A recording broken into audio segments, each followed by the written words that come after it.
Alô, muito bom dia para você ligado na Rádio Futebol Clube. Está no ar o Breakfast News. Destacando Libertadores da América para os clubes brasileiros e a fase final do Campeonato Paulista 2018. Tudo isso e muito mais a partir de agora, para você que é apaixonado por esportes.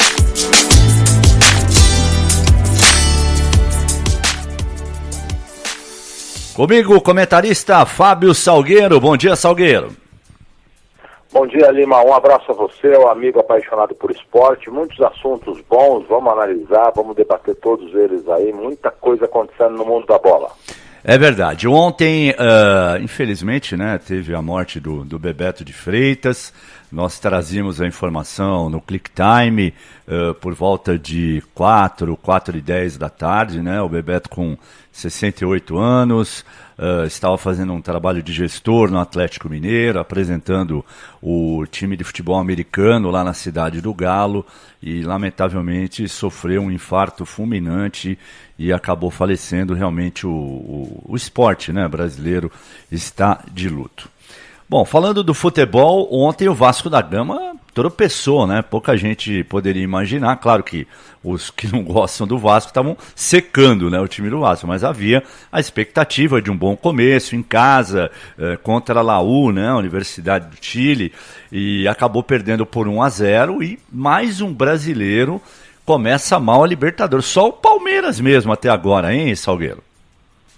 É verdade, só o Palmeiras, né, meio que comprovando a sua força, né, o que a gente espera do Palmeiras, que é o time da moda, é o clube com investimento maior em dinheiro, então consegue contratar realmente com força financeira e montou realmente um grande time, tem elenco, então tudo isso pesa. Essa derrota do Vasco em casa realmente foi na fase agora de grupos, né, o Vasco que passou pela pré-Libertadores e conseguiu realmente atingir a fase de grupos.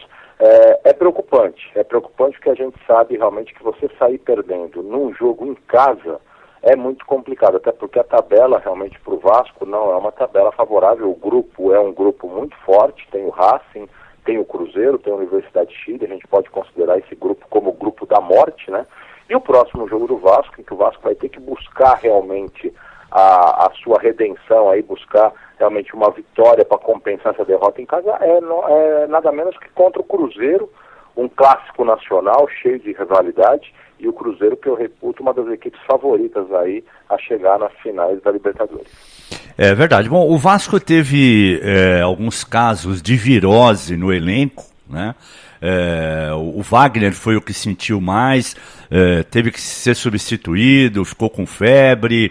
O Paulinho chegou a fazer exames na segunda-feira no hospital, e o Zé Ricardo, né, falou sobre isso, se realmente esse detalhe, né, que atingiu alguns jogadores prejudicou o Vasco na partida de ontem.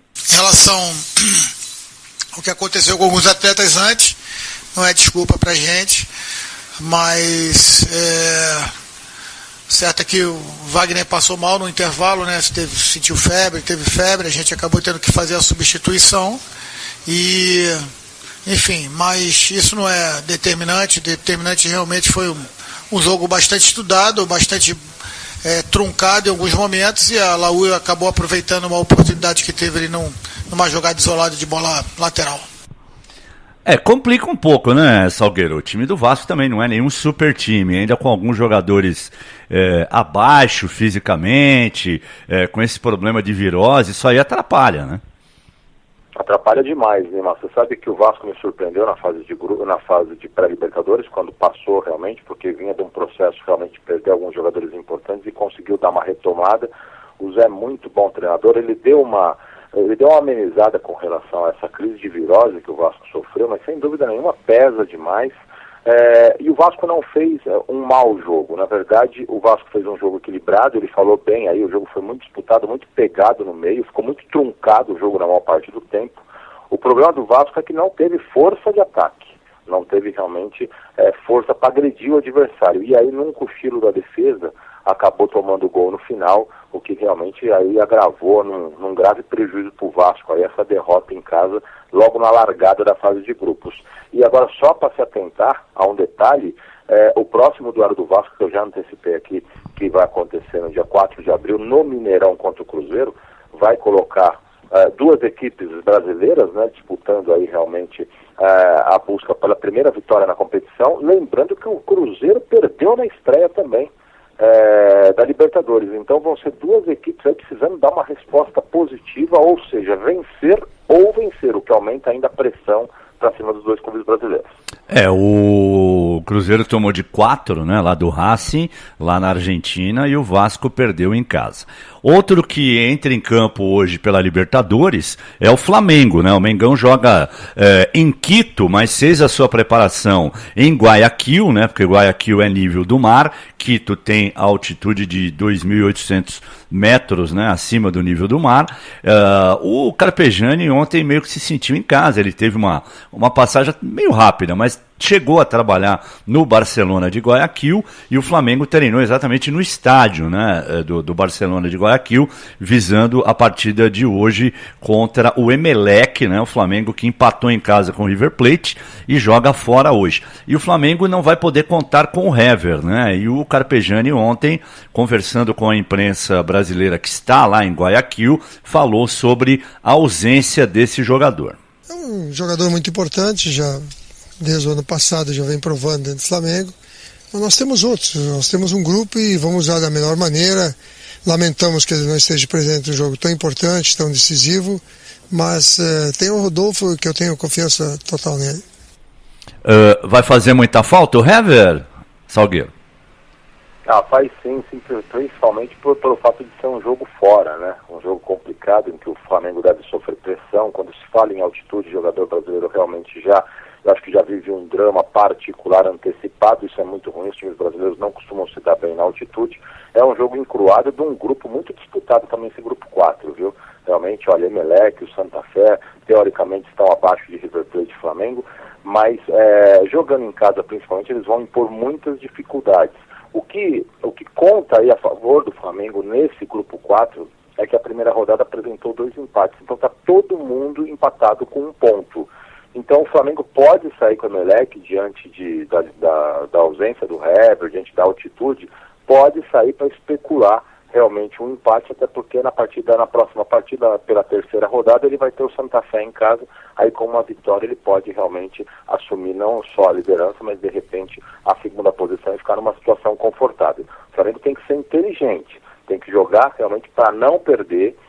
O empate não é mau resultado, a vitória seria realmente maravilhosa, até porque vai voltar a jogar em casa na terceira rodada. Enfim, é um jogo complicado. Eu acho que o maior desafio do Flamengo, mais do que o Emelec, é a tal da altitude que realmente costuma derrubar os brasileiros. Bom, Flamengo é esse aqui, ó: Diego Alves, Rodinei, Rodolfo, Juan e René, Jonas, o volante, aí Everton Ribeiro, Diego, Lucas Paquetá e Everton, e mais à frente Henrique Dourado. É um bom time, pelo menos no papel, né, Salgueiro? É um bom time, principalmente por um jogo contra o Emelec. É um time que dá para realmente, com a bola no chão, tocar a bola, envolver e vencer o jogo. Resta saber se esse time vai dar uma resposta positiva. O Flamengo vem há cerca de 1 ano, 2 anos, com um bom time no papel, mas parece que esse time não sente ainda aquela coisa da camisa do Flamengo, da mística do Flamengo, principalmente em Libertadores de América. Então realmente é a hora desse time jogar e provar que tem condição realmente de fazer um papel bom com a camisa rubro-negra.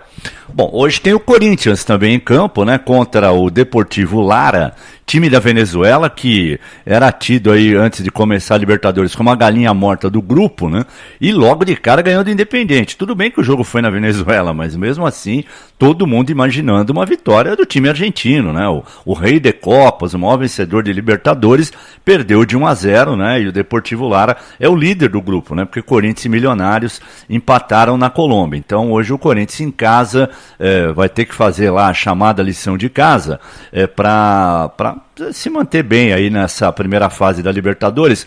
Antes de eu falar do fora-campo, né, do extra-campo do time do Corinthians, analisando o jogo especificamente, Salgueiro, o Corinthians ganhou um problema de última hora.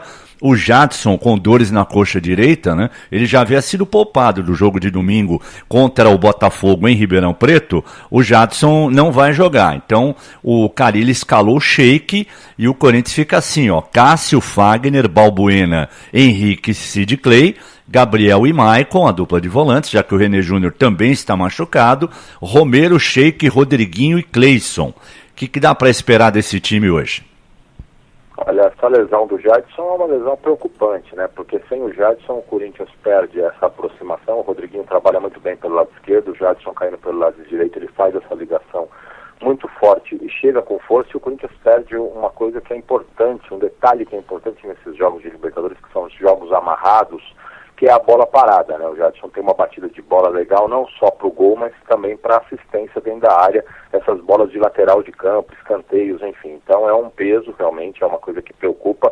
O Emerson Sheik é um nome, teoricamente, que entra e poderia substituir o Jadson. Agora, eu fico na expectativa do seguinte: o Emerson Sheik começando um jogo, até que ponto ele tem realmente desempenho favorável, ele vai ter fôlego para jogar pelo menos 60 minutos, aí 45 mais 15, em alto nível, como a Libertadores exige. Aí que está o ponto realmente que me pega um pouco, e eu quero ver. O Corinthians segue, teoricamente, sem um cara de referência na frente, apostando muito na velocidade do Cleison pela beirada, o Romero do outro lado, e o Sheik vindo com o Rodriguinho com a bola dominada, sem a referência, mas apostando muito nos meios para decidir o jogo, Neymar.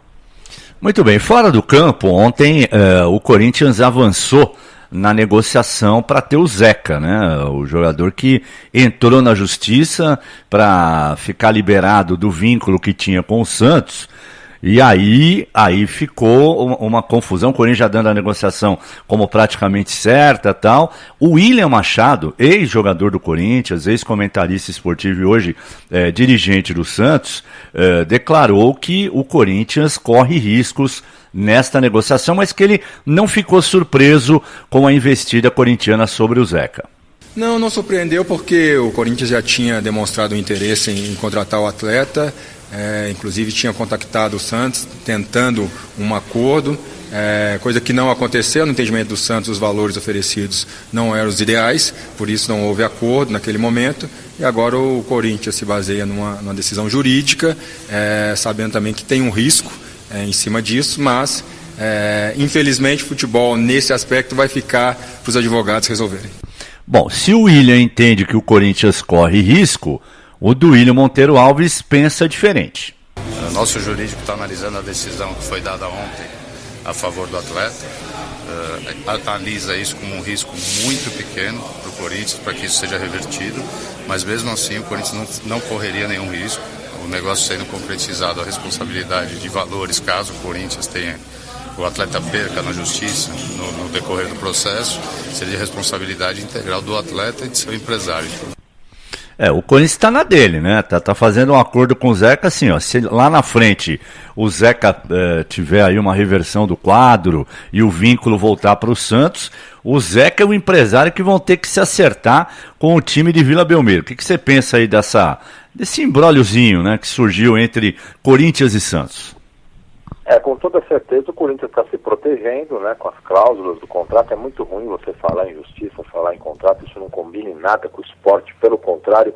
Eu só, durante os últimos anos, ficou muito claro para mim o seguinte, viu, Limar? E aí eu não vou entrar no mérito se é bom ou ruim, eu acho que os clubes ficam muito desprotegidos, mas o jogador, ele joga aonde ele quiser. É impressionante como os clubes ficam desprotegidos e os jogadores e empresários fazem a festa, né?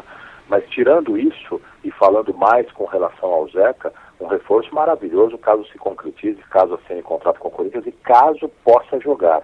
Porque realmente é um jogador de qualidade, é um jogador novo, é um jogador campeão olímpico com a seleção brasileira, e é um jogador que joga nas duas laterais, ou seja, é aquele cara que, se por exemplo o Fagner machucar, ele pode ser deslocado para a direita e vai manter a mesma qualidade, e o Sid Clay, que foi contratado agora e que tem potencial, continua na esquerda, e teoricamente com o Fagner de um lado ele pode jogar na esquerda também, trazendo muita qualidade não só na marcação, mas principalmente no apoio. Então, falando só sobre o jogador e não esse imbróglio jurídico, é um baita baita reforço que, se acontecer realmente e assinar para o Corinthians, vai ser maravilhoso.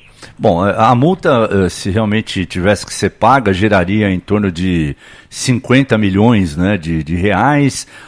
Parece que o Corinthians acenou também com a possibilidade de mandar para a Vila Belmiro o Marquinhos Gabriel e o Luca, mas o Santos acha que só isso não serve. Enfim, vai ter muito pano para manga ainda, né? Fato é que o Corinthians está nesse momento acertado com o Zeca, né? Enquanto ele tiver essa liminar aí e tal, ele vai poder jogar. Mas o presidente do Santos também foi claro, disse que não vai abrir mão, vai continuar brigando, e se realmente o Santos conseguir, né, reaver os direitos federativos, né, ele vai cobrar uma multa de 50 milhões de reais, e aí a coisa vai pegar principalmente para o Zeca e para o empresário, né, de acordo com o que o Duílio acabou de falar aqui, né, que o Corinthians está se protegendo nesse aspecto. O Santos, que amanhã também joga pela Libertadores contra o Nacional do Uruguai no Pacaembu, e aí vai com o que tem de melhor agora, né, Salgueiro? O Jair vinha poupando o time no Paulista, mas amanhã o Santos vai, inclusive com Gabigol e companhia,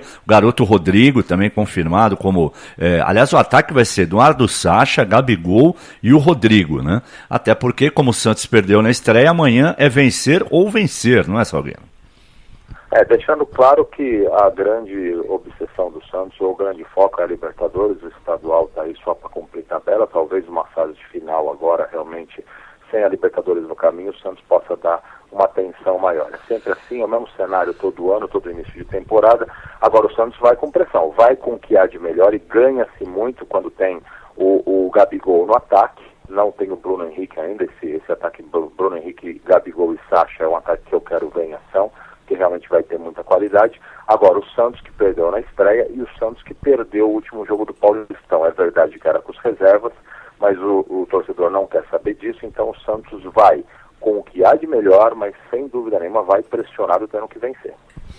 Perfeito. Hoje tem o São Paulo na Copa do Brasil, né? Fez 2-0 no jogo da ida contra o CRB. Aí hoje lá em Maceió, teoricamente, terá uma missão bem mais tranquila. Não dá para imaginar o São Paulo fora da Copa do Brasil, né? Não dá, né? O São Paulo, pelo amor de Deus, seria uma tragédia do tamanho do Morumbi, não dá. Por mais que esse São Paulo esteja desequilibrado, não esteja nem um pouco... passando nem um pouco de confiança para o seu torcedor e não mostrando evolução, vamos ver o que acontece na Copa do Brasil, agora realmente sob o comando do Diego Aguirre. Então eu acho que o São Paulo ganha, não vai ganhar uma organização tática, porque não se faz futebol assim de forma relâmpago, mas vai ganhar motivação, vai ganhar confiança e pode até demonstrar personalidade, e isso fazer com que o time realmente cresça de produção. Essa é a expectativa, ficar ligado no tricolor e ver se há realmente uma evolução pelo menos motivacional do time do Dorival Júnior para o time do Diego Aguirre. Só que quem vai dirigir o time ainda hoje é o André Jardine, né?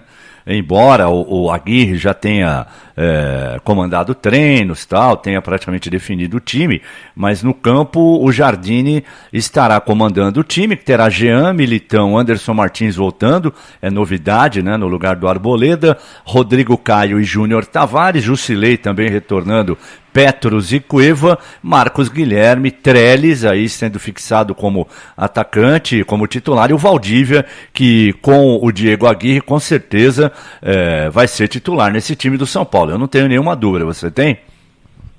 Não tenho. Inclusive, eu projetei que o time do Diego Aguirre já, apesar do Jardine ficar no banco, porque o Diego Aguirre me agradou no final de semana, quando ele mesmo realmente acabou de chegar, já deu pitaco na escalação, já quis realmente assumir a responsabilidade. Gostei da atitude dele, não se escondendo, porque o que tem de treinador que assume e pede 2, 3 rodadas para observar, veja bem, só depois eu vou para o banco, não, ele já arregaçou as mangas e tentou mostrar o melhor. Uma mexida ainda mais importante que eu acho nesse time do São Paulo, e que eu concordo com ele, eu vinha pedindo já, é fixar o Trellis no ataque.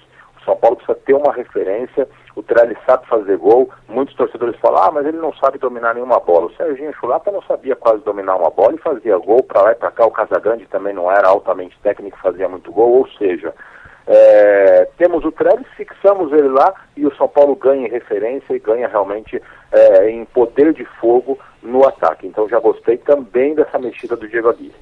Bom, ontem, agora mudando de assunto, né, teve a reunião do Conselho Técnico da Federação Paulista de Futebol, aí definiu o seguinte: sábado, 7 da noite, Novo Horizontino e Palmeiras, em Novo Horizonte, domingo, 11 da manhã, Pacaembu, que o Bragantino está a fim de ganhar uma grana, Bragantino e Corinthians, domingo, 4 da tarde em São Caetano e São Paulo, e às 7h30 da noite, Botafogo e Santos em Ribeirão Preto. Né? Aí na terça-feira, dia 20, Palmeiras e Novo Horizontino no Pacaembu, a Arena do Palmeiras mais uma vez cedida para shows, né?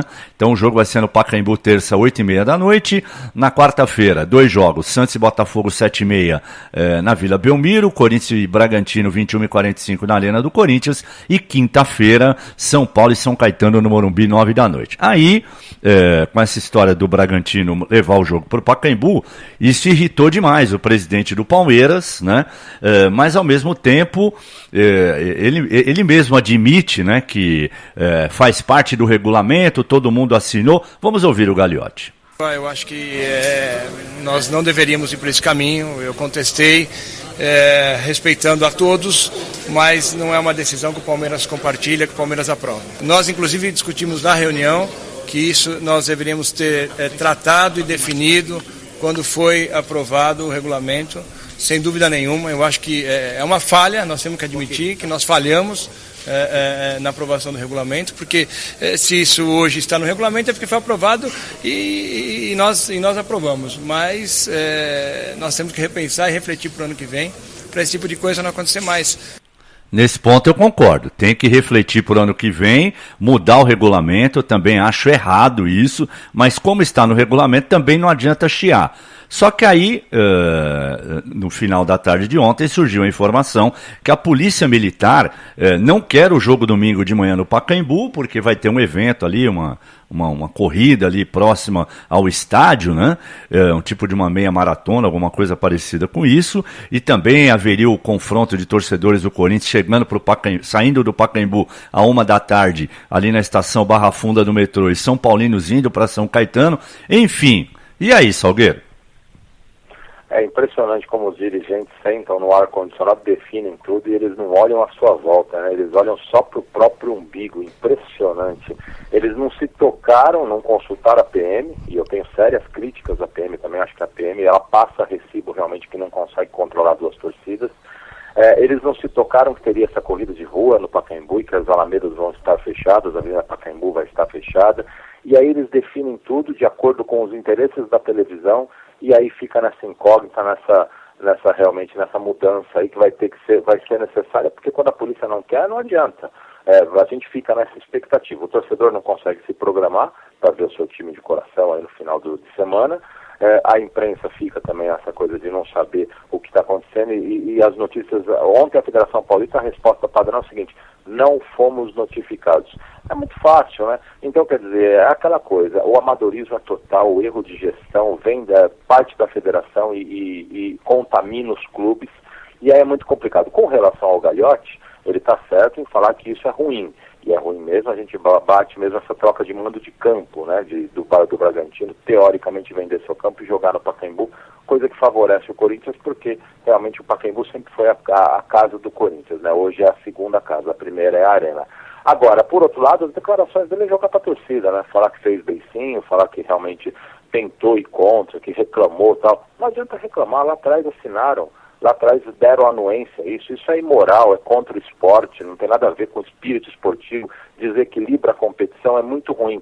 Mas é o retrato do Brasil e é o retrato atual do futebol paulista, do Campeonato Paulista. Bom, pelo menos uma coisa ele reconheceu, que houve o erro do regulamento e que no ano que vem, pelo menos se depender dele, o Palmeiras vai votar para mudar o regulamento e nesse ponto eu assino embaixo, presidente do Palmeiras, também não concordo com essas inversões de mando, né? Ah, mas o time precisa de dinheiro. Se vira, aumenta o preço do ingresso lá em Bragança, era 100, cobra 200, não sei, mas assim, eu também acho que esse tipo de coisa não é legal, como não foi legal no ano passado o Linense também inverteu o mando com São Paulo e jogar as duas no Morumbi. São Paulo podia ganhar, o Corinthians podia ganhar em Bragança, em qualquer lugar, mas não é legal esse jogo sendo o Pacaembu. De qualquer maneira, Eles é que se acertem. E só para finalizar, rapidinho, não tem a ver com o futebol brasileiro, mas como hoje não teremos upgrade por causa do plantão da Champions, aliás, fica aqui o convite, 4h30 da tarde, Chelsea, Barcelona e Chelsea,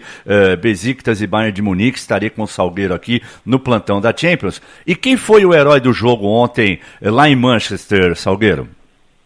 Sevilha 2, Manchester 1. Um jogo que nós acompanhamos aí, né? Então, não teve um cidadão que entrou no segundo tempo e na primeira bola que pegou foi na rede?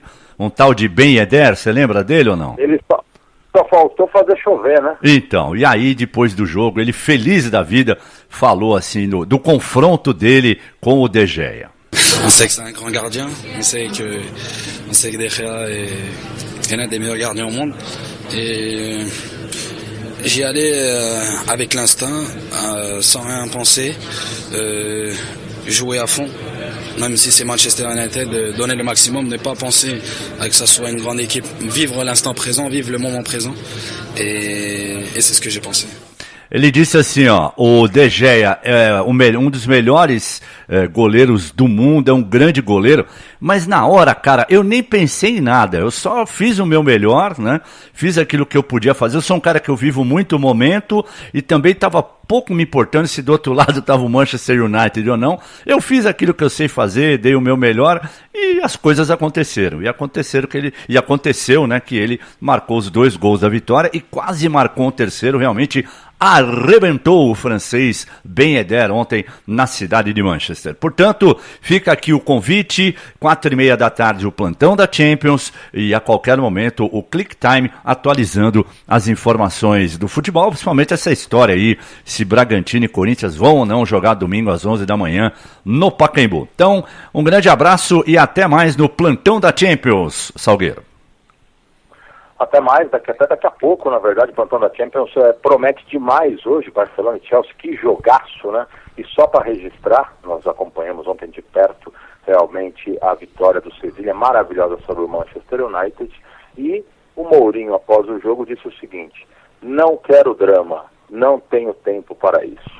Tá certo ele. E teve também a Roma ganhando, né, do Shakhtar por 1-0 e avançando para as quartas de final também. Um gol do Dzeko, né? Muita festa também do lado vermelho, né, da Cidade Eterna, porque tem o lado azul da Lazio que está disputando aí a Liga Europa. Então é isso. Grande abraço a todos e a gente se encontra logo mais no plantão da Champions às 4h30 da tarde e também no Click Time a qualquer momento.